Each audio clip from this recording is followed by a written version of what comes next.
양화진은 한강을 중심무대로 삼은 조선 왕조에서 교통과 국방의 요충지였다. 양화진의 깊은 강물에는 대규모의 선박들이 정박할 수 있어서 전국 각지의 생산물이 양화진을 통해 도성과 궁궐로 배분되었다. 반면 이러한 천혜의 입지 조건은 한성을 넘보는 외적들이 쉽게 들이닥칠 수 있는 국방의 취약지로 만들기도 했다.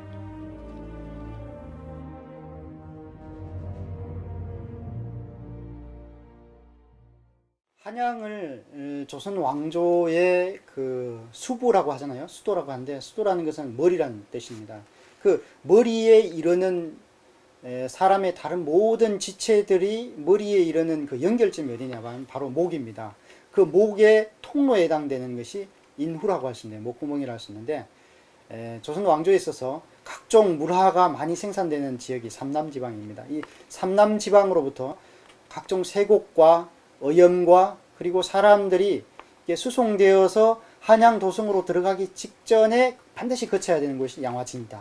그런 점에서 양화진은 조선 왕조의 인후와 같은 중요한 곳이었고, 이곳이 교통의 역할뿐만 아니라 관광, 군사, 치안의 역할, 여러 가지 점에서 아주 그 중요성이 더해갔던 그런 곳이라고 할 수 있습니다. 구한말 조선과 서구 세력의 물리적 충돌은 주로 바다와 강에서 일어났는데 양화진도 예외가 아니었다. 쇄국 정책을 펼친 대원군은 수많은 조선인 신자들과 프랑스 신부 여러 명을 처형하였다. 중국으로 겨우 탈출한 리델 신부는 프랑스 함대 사령관 로즈에게 이 사실을 알렸고, 로즈는 대원군의 천주교 탄압을 응징하고 조선에 남아있던 선교사들을 구한다는 명목으로 출정한다. 프랑스 군함 세척은 1886년 8월에 양화진까지 침범하였고 10월에는 강화도 일부를 점령했으나 한 달 만에 강화도에서 패퇴하였다. 10월 달에 이제 침략을 하게 되는데, 그때 이제 강화도를 점령을 하게 되죠. 점령을 하게 되는데, 그 전까지만 하더라도 외국 선박들이 한강으로 거슬러 올라오는 그 물길을 찾으려고 무진 애를 썼는데 못 찾았어요. 그런데 이 병인양요 때 리델 신부가 이제 통역관으로 참여하고 한국인 신자 3명이 물길 안내인으로 참여를 했었거든요. 바로 이 한국 신자 3명의 도움으로 한강을 거슬러서 서울까지 오는 그런 수로를 찾아내게 돼요. 이 사건으로 대원군의 척화 의지는 훨씬 강해졌다. 그는 서양 오랑캐들에 의해 더럽혀진 한강을 사교들의 피로 씻는다면서 천주교도들에 대한 박해의 고삐를 죄었다. 양화진은 갑신 정변에 실패하고 일본으로 망명했던 개화파의 거두 김옥균이 1894년 조선 왕실에 의해 능지 처참당하여 효시된 곳이기도 하다. 이처럼 양화진은 낯선 서구의 물결과 조선의 묵은 정신세계가 순순히 합류하지 못하고 충돌해서 엄청난 파장을 일으킨 곳이었다.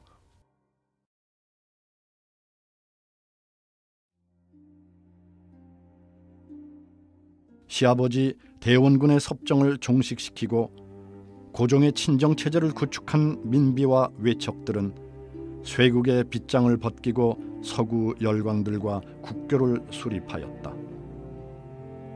이러한 지각변동을 틈타 주로 영어권의 개신교 선교사들이 조선의 복음화를 목표로 제물포에 나타나기 시작했다. 갑신정변 당시 조종의 실력자 민영익을 구사일생으로 살려낸 알렌의 서양 의술 덕택에 선교사들과 왕실 사이에 밀접한 관련이 맺어지고, 이는 최초의 서양식 병원인 광해원의 설립으로 이어졌다. 당시 기독교 선교는 불법이었기 때문에 선교사들은 주로 서구의 의료와 교육, 자선 사업을 통해 봉건적인 조선 사회 속으로 들어가려고 하였다. 한편 알렌에 이어서 광해원의 원장이 된 헤로는 전염병에 걸린 환자들을 돌보던 중에 자신도 이질에 걸려 1890년 7월 26일 34세의 짧은 삶을 마감한다. 조선 정부는 미국 공사로부터 급히 매장지를 설정해달라는 요청을 받았지만 그 당시로서는 그걸 별로 중요하게 생각지 않고 별다른 조치를 취하지 않았던 것 같습니다. 그러나 7월 26일 오전 8시경에 해론이 소천하고 미국 공사관의 요청이 빗발치자 마지못해서 그 다음날 한강 건너편에 있는 매장지를 한 곳을 지정을 해 주었습니다. 그런데 그곳에 가보니까 전혀 매장지로서는 적당하지 않은 그런 곳이었습니다. 그래서 그곳을 거절하고 다시 매장지를 찾아보도록 했습니다. 만약에 적당한 매장지를 주지 않으면 미국 공사관 경내에다가 묘지를 파서 해론을 매장하겠다고 위협을 했습니다. 그리고 실제로 미국 공사관에 붙어있던 해론의 사유지에다가 임시 묘를 파도록 지시를 했습니다. 그렇지만 당시의 풍습으로는 이 도성 내에 시신을 매장하는 것은 불법이었고 만약에 묘를 팠다가는 한국인들에게 어떤 봉변을 당할지도 몰랐기 때문에 이것을 맡은 한국인 인부들이 그 묘 파기를 거절했습니다. 하는 수 없이 그날 예정대로 장례식만 거행하고 장례 예배만 드리고 시신은 매장하지 못한 상태에 있었습니다. 다급해진 조선 정부도 서둘러서 이 매장지를 찾아 나서게 되었고 결국은 양화진을 매장지로 제안한 것입니다. 그래서 그 다음 날인 7월 28일에 이 해론의 시신을 그 양화진에 매장했습니다.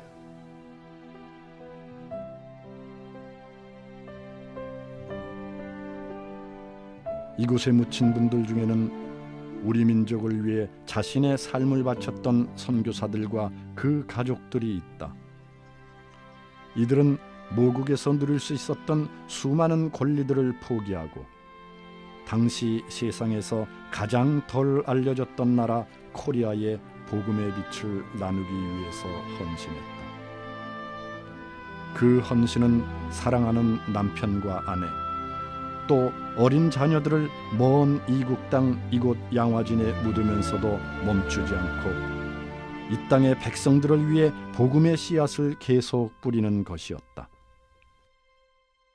복음이 우리나라에 전해질 때 맨 처음 이루어진 것이 성경 말씀을 한글로 그리고 일반 서민들이 사용하는 언어로 번역하는 것이었습니다. 따라서 한국 기독교회가 한국 사회에 끼친 가장 큰 영향 가운데 하나는 한글을 서민의 문자로 정착시킨 것이라고 할 수 있겠습니다. 다시 말하면은 순 한글로 평민들이 사용하는 언어로 성경을 번역했다는 사실입니다. 성경의 번역과 또 성경을 대중들에게 보급하는 과정을 통해서 세종대왕 이후 문자를 만들기는 했지만은 그러나 우리 평민들의 문자로 정착시키지 못한 이 한글을 한국 기독교가 우리 사회에 정착시키는데 아주 결정적인 공헌을 했다고 우선 생각할 수 있습니다. 보이는 것 외에 우리가 정신적으로 그들이 끼친 것은 그들이 잘 살고 잘 먹고 또 대접받을 수 있는 자기 조국을 떠나서 참 어려운 환경 속에 있는 한국에 와서 헌신하고 사랑을 베풀고 그리고 끝내는 자기 자신들을 이 땅을 위해서 희생한 그 봉사의 정신, 희생의 정신, 이것은 선교사들이 남긴 대단히 값진 유산이라고 할 수 있겠습니다.